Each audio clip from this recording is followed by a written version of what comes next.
हरकतींसाठी 21 दिवसांचा वेळ द्या, नाहीतर निवडणूक रद्द करा. मतदार याद्यांमधील घोळासंदर्भात ठाकरे बंधूंचं निवडणूक आयोगाला पत्र. हरकतींसाठी फक्त 8 दिवस देण्यावर ठाकरे बंधूंना आक्षेप.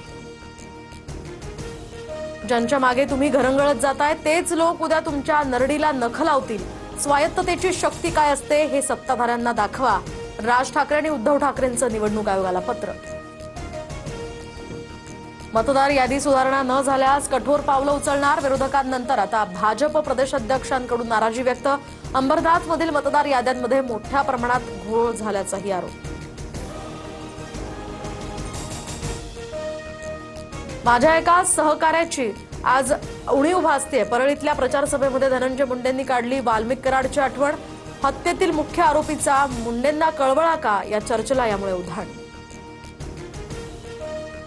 धनंजय मुंडेंसारखा नीच माणूस पृथ्वीवर असू शकत नाही. मुंडेंना कराडचा कळवळा आल्यानंतर जरांगेंचा हल्ला बोल, तर आता तरी अजित पवारांनी डोळे उघडावेत. जरांगेंचा सल्ला. आरोप झाल्यानंतर अनेकदा संबंध नसलेली व्यक्ती सुद्धा भरडली जाते. धनंजय मुंडेंच्या बदनामीबद्दल पंकजा मुंडेंकडून खंत व्यक्त. गव्हाबरोबर किडेही रगडले जातात असंही विधान. मंत्री पंकजा मुंडेंचा पीए अनंत गर्जेला 27 तारखेपर्यंत कोठडी. पत्नीच्या आत्महत्येला कारणीभूत असल्याचा ठपका. अनंतचे विवाहबाह्य संबंध असल्याचा पत्नी डॉक्टर गौरी पालवेला संशय होता.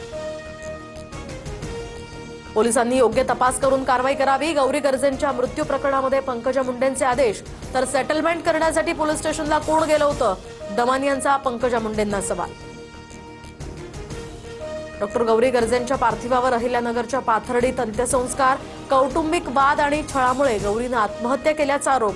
पती अनंत गर्जेच्या मुंबईमधील घरी फॉरेन्सिक टीमकडून तपासणी.